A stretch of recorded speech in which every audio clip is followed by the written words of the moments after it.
இறைமைந்தன் இயேசுவின் திருப்பெயரில் உங்கள் யாவரையும் அன்போடு வாழ்த்தி வரவேற்கிறோம். இந்த காலை நேர இறை தியானத்தை நம்ம ஆரம்பிக்கலாம். நமது ஆரம்பம் பிதா, குமாரன், பரிசுத்த ஆவியின் திரியேக நாமத்தில் உள்ளது. ஆமென். ஜெபிப்போம். நேற்றும் இன்றும் என்றும் மாறாதவரும் என்றென்றும் வாழ்ந்திருக்கிறவருமாகிய எங்கள் ராஜாதி ராஜாவே, கர்த்தாதி கர்த்தாவே, இது ஆசீர்வதிக்கப்பட்ட மனமகிழ்வான இறைவா, காலை வேளைக்காக நின்று செலுத்துவோம். கடந்து போன இரவில் எங்களோடு கூட இருந்து எங்களை காத்து வழி நடத்தினேன். புதிய நாளை தந்திருக்கிற, ஜீவனை தந்திருக்கிற நன்றி ஆண்டவரே. இந்த நாளிலும் உம்முடைய இறை வார்த்தை நாங்கள் கேட்டு ஆசீர்வதிக்கப்பட கர்த்தர் எங்களுக்கு கிருபை தார். இந்த நாளின் நிறை செய்தி, பாடல் வேலை, ஜெப வேலை எங்களுக்கு ஆசீர்வதியும். மடியனையும் பிரசாரையும் சாக்கசார் எடுத்து பயன்படுத்தும். இதை கேட்டு பயன்பெறுகிற எல்லா மக்களும் உம்முடைய இறை ஆசிரியர்களை தந்து வழி நடத்தும். இயேசுவின் திருப்பெயரில் வேண்டுகிறோம். ஜெபம் கேள்வி நல்ல பிதாவே, ஆமென். காலை நேரத்தில் நாம் ஆண்டவரை துதிக்கும்படியாய் 655வது பாடலாக இயேசு எந்த மீட்பரே என் ஆத்மநேசர் என்ற பின்னிணைப்பு கீதத்தில் இருக்கின்ற பாடல்களை நாம் பாடுவோம். 655வது பாடல்.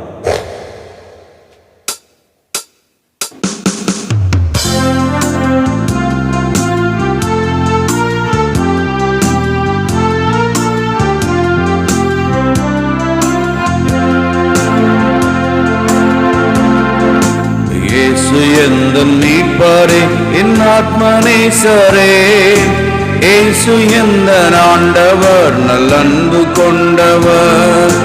இயேசு எந்த மீட்பரே என் ஆத்மநேசரே, இயேசு எந்த ஆண்டவர் நல்லன்பு கொண்டவர். இயேசு என் சகோதரர் தெய்வமைந்தனாம், இயேசு என் சகோதரர் தெய்வமைந்தனாம். இயேசு எந்தன் ஜீவனும் வழியும் சத்தியமும், இயேசு எந்தன் ஜீவனும் வழியும் சத்தியமும். என்று நான் இயேசுவே முழுமையாகவே உம்மிடம் என்னையே ஒப்படைக்கின்றேன். என்று நான் இயேசுவே முழுமையாகவே உம்மிடம் என்னையே ஒப்படைக்கின்றேன், ஒப்படைக்கின்றேன், ஒப்படைக்கின்றேன். இயேசு எந்தன் மீட்பரே என் ஆத்மநேசரே, இயேசு எந்தன் ஆண்டவர் நல்லன்பு கொண்டவர்.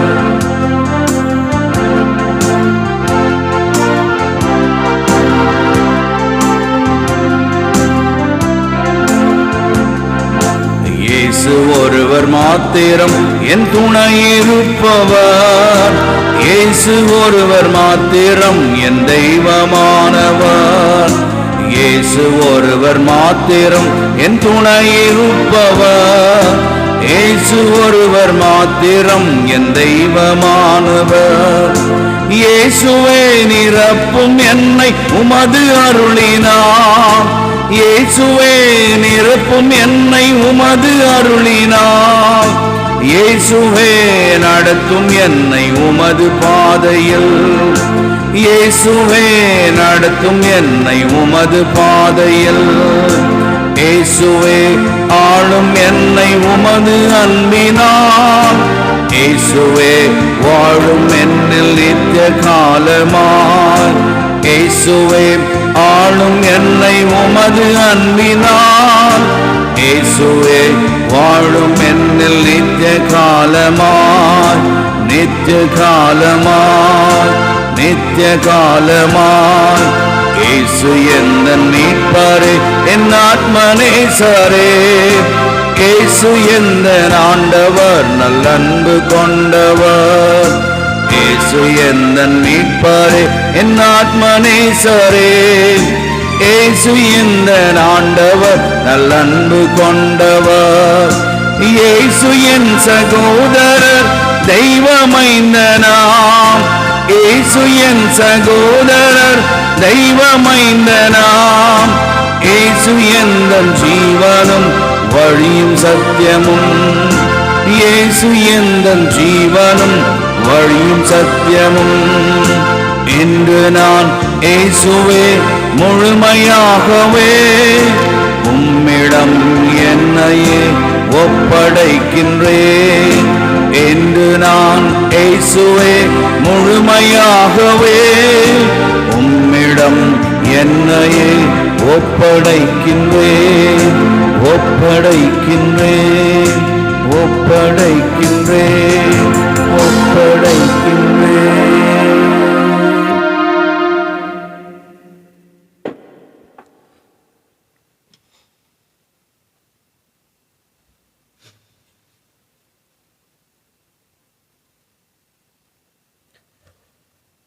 திருச்சபையின் ஞான மணவாளனாகிய இயேசுவின் திருப்பெயரிலே மீண்டுமாக உங்கள் யாவரையும் அன்போடு இந்த காலை நேர இறை தியானத்திலே நான் வாழ்த்துகிறேன், வரவேற்கிறேன்.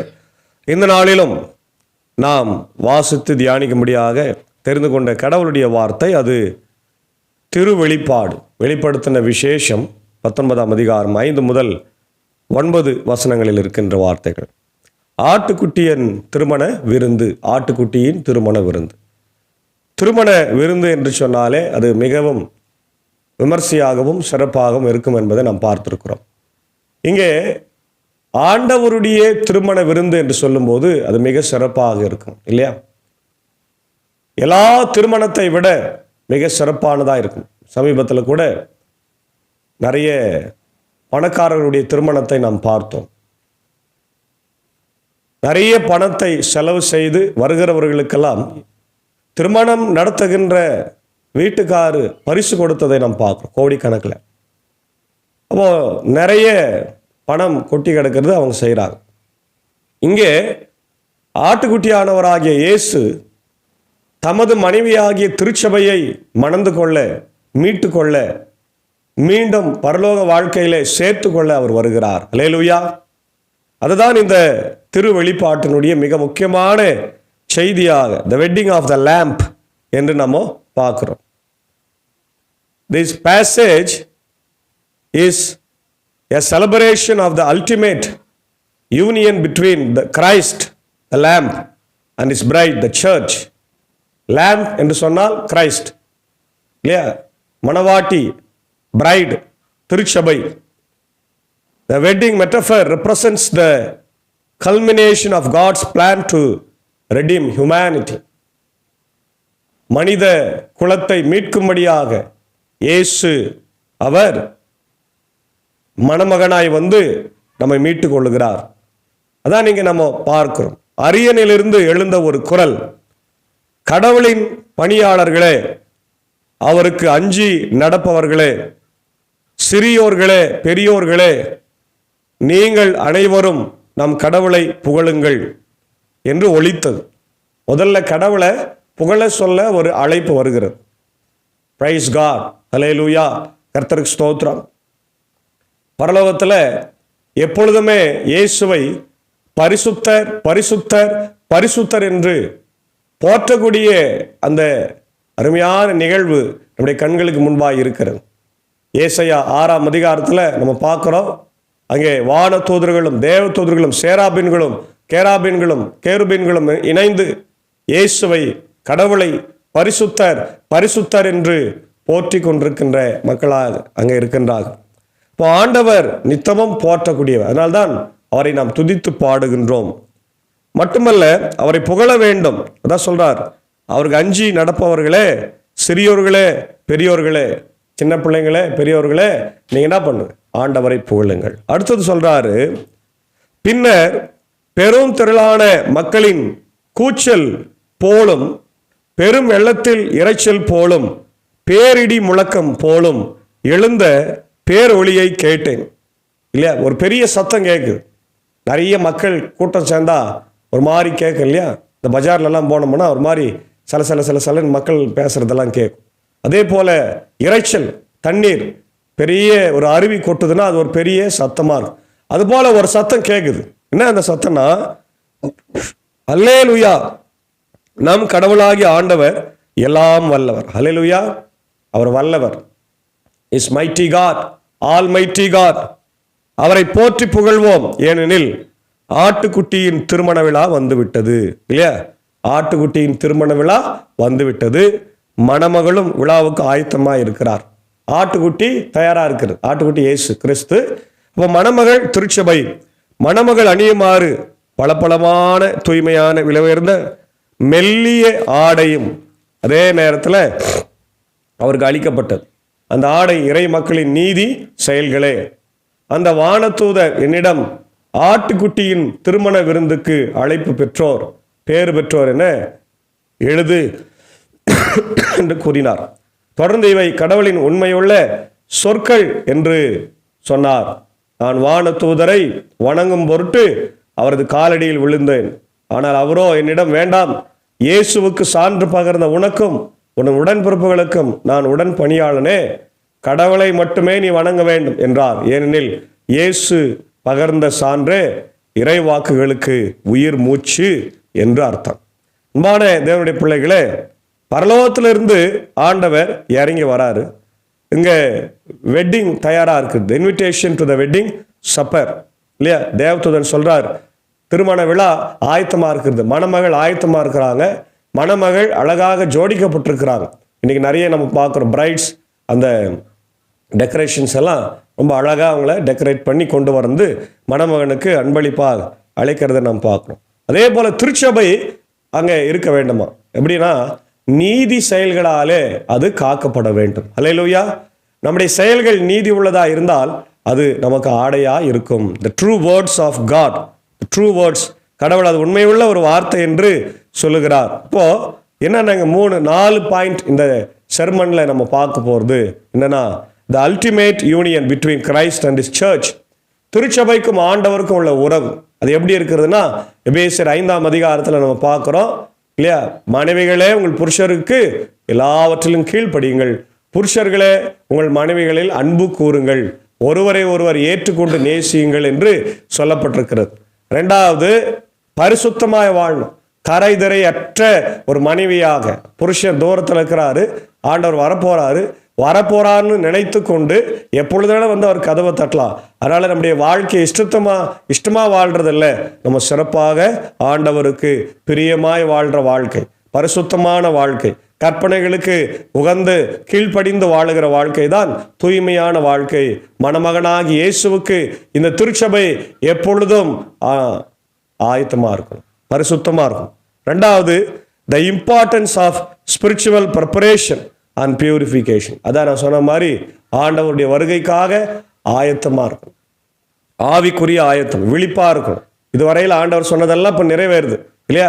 விழிப்பா இருக்கணும், ஆயத்தமா இருக்கணும், தூங்கக்கூடாது, ஆலயத்துக்கு வரணும், ஜபிக்கணும். அதுதான் இயல்பான ஒரு வாழ்க்கையை வாழணும். ஸ்பிரிச்சுவல் ப்ரிப்பரேஷன், ஆவிக்குரிய ஆயத்தம். 3வது, the privilege and blessing of being invited to fellowship with Christ. கிறிஸ்து நம்மோடு கூட கொண்டிருக்கிற உறவு இல்லையா? The privilege and blessing of being invited to fellowship with Christ. கிறிஸ்துவோடு இணைந்திருக்கின்ற ஒரு வாழ்க்கை, அதுதான் ஆண்டவர் இங்கே நமக்கு சொல்லுகிறார். நம்முடைய வாழ்க்கையில கிறிஸ்துவை நாம் என்ன பண்ணுமா? தரித்து கொள்ள வேண்டும். கிறிஸ்து நம்முடைய வாழ்க்கையில ஆசீர்வாதமாய் இருக்கிறார் என்பதை நாம் உணர வேண்டும். என் வாழ்க்கையில் அவர் இருக்கிறார் என்பதை நாம் நம்பிக்கொள்ள வேண்டும். அதான் கானாவூர்ல அங்க நடக்கிறது. இயேசுவை அழைக்க வேண்டும். நம்முடைய வாழ்க்கையில் அவர் அழைத்தால் குறைவுகள் வராது. 4வது, the reliability and authority of God's word. கடவுளுடைய வார்த்தை மிக சிறப்பானதாக இருக்கிறது, அது அதிகாரமுள்ளதாக இருக்கிறது. ஆகவே அன்பான தேவனுடைய பிள்ளைகளே, இந்த காலை நேரத்தில் திருச்சபை என்பது ஒரு மணமகளாக ஆயத்தம் பண்ணப்பட்ட மணமகளாக இருக்கிறது. ஆகவே ஆண்டவர் வரப்போகிறார், அவர் எப்பொழுதுனாலும் வருவார், நம்மளை அழைத்து செல்வார். நம்முடைய நீதி செயல்கள் அது நம்முடைய ஆடையாய் வழங்கப்பட்டிருக்கிறது. எனவே ஆயத்தமாயிருந்து நம்முடைய மணமகனை வரவேற்க தூய ஆவியானவர் காலை நேரத்தில் நமக்கு உதவி செய்வாராக. ஆமேன். ஜபிப்போம். மகா இரக்கமும் கிருபை நிறைந்த நல்ல ஆண்டவரே, எங்கள் ராஜாதி ராஜாவே, கர்த்தாதி கர்த்தாவே, இது ஆசீர்வதிக்கப்பட்ட மனமகிழ்வான ஆண்டவரே, ஜனவரி மாதம் 18ஆம் நாளுக்காக நன்றி செலுத்துகிறோம். இந்த புதிய வருஷத்தை எங்களுக்கு தந்து புதிய வாரத்தையும் தந்து ஆசீர்வதித்து வருகிற நன்றி. இந்த நாளிலும் ஆண்டவரை கேட்ட வார்த்தைகளுக்கு ஸ்தோத்திரம். திருச்சபை என்பது ஆண்டவரை மனைவியா இருக்கு. மனைவி இந்த உலகத்திலே பரிசுத்தமாய் தன்னை காத்துக்கொள்ள வேண்டும், ஒழுக்கத்திலே காத்துக்கொள்ள வேண்டும், சோரம் போகக்கூடாது, விபச்சாரம் செய்யக்கூடாது என்று சொல்லி நாங்கள் அநேக ஆண்டவரை வார்த்தைகளினால் இந்த வாரமெல்லாம் பார்த்து கொண்டிருக்கிறோம். இதோ அதே போல நீ வரப்போகிறேன் ஆண்டவரை, ஆட்டுக்குட்டியின் திருமணம் தயாரா இருக்கிறது, எங்களுக்கு நீதியின் ஆடையை தந்திருக்கிறீர், நீர் வரும்போது நாங்கள் அதை அணிந்து கொண்டு உம்மோடு கூட பரலோகம் வாழ ஆண்டவரே எங்களை ஆயத்தப்படுத்த வேண்டுமாய் ஜெபிக்கிறோம். இந்த வார்த்தைகளை கேட்டுக்கொண்டிருக்கிற அகில உலகத்தில் இருக்கிற எல்லா மக்களையும் ஆசீர்வதியும். அப்படி ஆவிக்குரிய வாழ்க்கையில உம்மை மீட்கும்படியாக ஆண்டவரே, உம்மோடு கூட சந்திக்கும்படியாக ஆண்டவரே, மீட் பண்ணும்படியாக ஒரு ஆயத்தத்தை அவர்கள் பண்ணிக்கொள்ள கர்த்தர் கிருபை தார். இயேசு வரப்போகிறார், இயேசு வரப்போகிறார். அவரை நாங்கள் பார்க்க போகிறோம், அவரோடு கூட இணைய போகிறோம், நாங்கள் மனவாட்டியா இருக்கிறோம் என்று சொல்லி திருச்சபையில் இருக்கிற எல்லா மக்களும் ஆயத்தமாயிருக்கு. என் தேவன் நீர் கிருபை தர வேண்டும் என்று கெஞ்சி மன்றாடுகிறோம். இந்த காலை நேரத்தில் இந்த இறை வார்த்தையை பார்க்கிற கேட்கின்ற எல்லா மக்களுக்கும் ஆசீர்வாதத்தார். குறிப்பாக என்னுடைய இந்திய சுவிசேஷ உத்திரன் திருச்சபை மற்ற மக்கள் ஆண்டவரை ILC சாராதவர்களுக்காக கூட ஜபிக்கிறோம். கர்த்தர் ஆசீர்வதிங்க. 3 சபை சங்கங்கள் போதர்கள் ஊழியங்களுக்காக ஆண்டவர் திருச்சபைகளுக்காக பள்ளிக்கூடங்களுக்காக ஸ்தாபனங்களுக்காக பெதஸ்தா மருத்துவமனைக்காக ஜபிக்கிறோம். கர்த்தர் காத்தருளும் திறக்கும்படியான சூழ்நிலைகளை இந்த தலைவர்களுக்கு உணர்வை தரும்படியாக நான் ஜபிக்கிறோம். அரசியலையே செய்து கொண்டிருக்கிற இவர்கள் ஆண்டவரே கொஞ்சமாவது ஊழியத்தை செய்ய கர்த்தர் அவர்களுக்கு உணர்வுள்ள ஒரு இருதயத்தை என் தேவன் தர வேண்டும் என்று நான் ஜபிக்கிறேன் ராஜா. அதே போல ஆண்டவரை உலகமெங்கும் இருக்கிற அனைத்து கிறிஸ்தவ திருச்சபைகள், கிறிஸ்தவ ஸ்தாபனங்கள், ஆண்டவரை பள்ளிக்கூடங்கள், மருத்துவமனைகள், ஆண்டவர் எல்லாவற்றையும் நீர் ஆசீர்வதிங்க. ஊழியங்களை ஆசீர்வதிங்க ராஜா. உலக நாடுகளுக்காக ஜபிக்கிறோம். எல்லா இடத்துலையும் அமைதி சமாதானத்தை தான், போர்கள் பதற்றங்கள் எல்லாம் மாறட்டும். இஸ்ரேல் அமாஸ் போர், உக்ரைன் ரஷ்யா போர்ல மாறி அமைதியான ஒரு சூழ்நிலை உலகத்தில் நடக்கட்டும். இயற்கை பேரழிவுகள் எல்லாம் மாறட்டும். ஆண்டவர் லாஸ் ஏஞ்சல்ஸ், ஆண்டவர் கலிபோர்னியாவில் நடக்கின்ற இந்த காட்டு தீ ஆண்டவர் அமைய வேண்டுமா ஜபிக்கிறோம். அதற்கு அரசாங்கம் எடுக்கின்ற முயற்சிகளை கர்த்தர் ஆசீர்வதிப்பார். இந்தியாவில் கூட ஆண்டவரே, என்னுடைய தேசத்தின் தலைவர்கள், ஜனாதிபதி, பிரதமர், அனைத்து மாநிலத்தினுடைய முதலமைச்சர், கவர்னர்களுக்காக ஜபிக்கிறோம். அமைதி பூங்காவாக எங்கள் தேசம் மாறட்டும். அனைவரும் நாங்கள் சகோதர ஒற்றுமையில் வாழ கிருபை தார். எங்களுடைய முதலமைச்சர், தமிழ்நாட்டின் முதலமைச்சர், துணை முதலமைச்சர், கவர்னர், அனைத்து மாவட்ட ஆண்டவரை கலெக்டர்ஸ்க்காக, ஆண்டவர் எஸ்பிகளுக்காக, காவல்துறைக்காக ஜபிக்கிறோம்.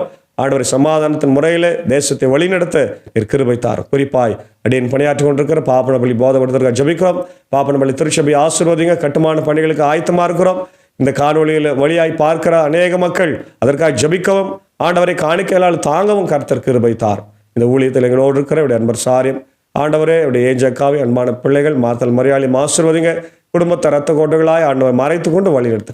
அதே போல சாக்கோஸ்வர்க்காக டீச்சருக்காக அடியருக்காக குடும்பத்துக்காக ஜபிக்கிறோம். கர்த்தர் ஆசீர்வதித்து நீர் பயன்படுத்தும். இதை கேட்டு பயன்படுகிற ஒவ்வொரு மக்களுடைய வாழ்விலே ஆசீர்வாதத்தை தார், சமாதானத்தை தார், பாவத்தின் விடுதலை தந்து உங்களுடைய வருகைக்காக எங்களை ஆயத்தப்படுத்த வேண்டும் என்று ஜபிக்கிறோம். அதே போல பலவீனமாக இருக்கின்ற இப்படி அருமையான ஆண்டவரே மக்கள் தீபா, ஏழுமலை, வேலன், ரஃபியா, வனஜாம்மா, ஆண்டவரை பேராசிரியர் கீதா அவர்களுடைய அன்பு தாயார் தெய்வானை, CMCல ஆண்டவரை ஐசியூவில் இருக்கிறாங்க. கண்ணோக்கி பாருங்க. கடந்த நாட்களில் கூட ஜபித்தோம், நல்ல சுகத்தை கொடுத்திருந்தேன். மீண்டும் அவங்க ஆண்டவரை சிகிச்சையில் இருக்கிறாங்க. ஆண்டவர் எந்த பலவீனமாக இருந்தாலும் அது மாறி உலகத்தில் ஆண்டவரை அவருடைய உடலில் இருக்கிற எல்லா பலவீனங்கள் மாறி மீண்டுமாய் வீடு திரும்ப என் தேவன் என் கிருபை தர வேண்டும் என்று கெஞ்சி கொண்டாடுகும். அதே போல பலவீனமாக இருக்கின்ற ஆயர்கள் அருள் திரு உதயநேசன் ஐயருக்காக, அருள் திரு நிக்சன் ஐயருக்காக, அருள் திரு ராஜ்குமார் ஐயருக்காக, அம்பேத்கர் ஐயருக்காக, ஆண்டவர் சதீஷ் ஐயருக்காக நான் ஜபிக்கிறோம். எல்லாரையும் கர்த்தர் ஆசீர்வதி பலப்படுத்தும், சுகத்தை தந்து மீண்டுமாக அவர்கள் வீடு திரும்பி ஊழியத்தை செய்ய கர்த்தர் கிருபை தர வேண்டும் என்று ஜபிக்கிறோம். அடியேன் பணியாற்றுகிற பாப்பனப்பள்ளி, மின்னூர், வடகரை, மேல்சனாகுப்பம் திருச்சபைகளின் குடும்பங்களையும் சபையின் பொறுப்பாளர்களையும் ஆசீர்வதிங்க. ஒரு சிறப்பான ஊழியத்தை அடியேன் எங்கள் செய்ய நீர் எடுத்து பயன்படுத்தும். தொடர்ந்து ஆண்டவரே இந்த நாளின் எல்லா பணிகளையும் பயணங்களையும் எங்களுக்கு ஆசீர்வாதமாய் தார். இறை மைந்தன் இயேசுவின் மூலம் ஜபிக்கிற நல்ல பிதாவே, ஆமென். நமது ஆண்டவராக இயேசு கிறிஸ்துவின் கிருபை, பிதாவாக தேவனுடைய அன்பு, பரிசுத்த ஆவியானவர் நம்முடையவரோடு கூட இருப்பதாக. ஆமென்.